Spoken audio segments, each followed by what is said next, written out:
શક્તિ ભક્તિ અને આસ્થાનું ત્રિવેણી સંગમ સમુદ્ર વિખ્યાત યાત્રાધામ અંબાજી ખાતે ભાદરવી મેળાના આયોજનની તૈયારીઓ ચાલી રહી છે।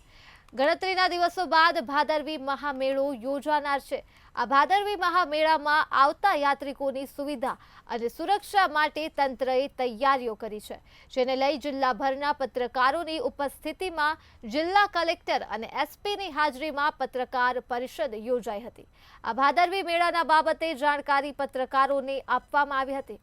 ભાદરવી મેળા દરમિયાન 5000 કરતાં પણ વધુ પોલીસ જવાનો સાથે જ 20 જેટલી મહિલાઓ પોલીસની સી ટીમ અને 350થી વધુ કેમેરાથી સમગ્ર મેળાનું મોનિટરિંગ કરવામાં આવશે।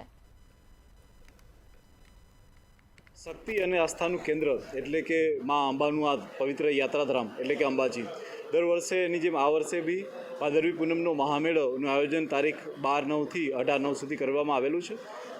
આ દિવસો દરમિયાન આશરે 40 લાખથી વધારે યાત્રીઓ જે છે એ અંબાજી આવતા હોય છે, જેને લઈ અને રેવન્યુ તંત્રની સાથે સાથે પોલીસ તંત્રએ બી પ્રોપર રીતે આમાં મહેનત કરેલી છે અને બંદોબસ્તની પૂરતી સંખ્યામાં પોલીસ અને એના ઉપરી અધિકારીઓને મૂકવામાં આવ્યા છે।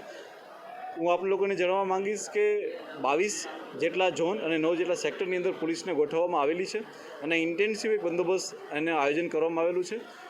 પોલીસ અલગ અલગ જગ્યાએ ખાસ કરીને જંગલનો વિસ્તાર હોય, કાચા નેડિયાઓ હોય, નદી નાળાનો વિસ્તાર હોય, એના માટે થઈને પોલીસ દ્વારા જે છે 3 લેયરનો બંદોબસ્ત ગોઠવવામાં આવેલો છે કે જેમાં અમારા ડીજીપી સાહેબનું સ્પેશિયલ સૂચન હતું કે મહત્તમ સંખ્યામાં બાઇકોનો ઉપયોગ કરવામાં આવે, જેથી કરીને નાના કાચા રસ્તાઓને બી પોલીસ દ્વારા કવર કરવામાં આવે। જે જાડી ઝાંખરાવાળા રસ્તા છે ત્યાં ખાસ કરીને ઘોડાઓ દ્વારા પેટ્રોલિંગ રાખવામાં આવી રહ્યું છે અને મોટા રસ્તાઓ પર અમારી 4 વ્હીલર દ્વારા બી પેટ્રોલિંગ રાખવામાં આવી રહ્યું છે।